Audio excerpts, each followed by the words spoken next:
Ayan guys, ano yan? Medicine ko galing sa Pilipinas. Sa totoo lang tinitipid ko to.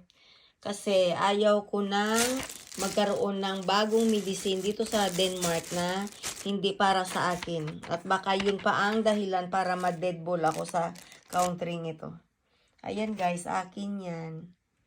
Kasi dito kailangan may pangalan. Pero ito kasi resibo. Resibo ka mayroon pero wala siyang pangalan ng person na magti-take, 'di ba? Hindi kagaya ng sa Denmark na may pangalan talaga.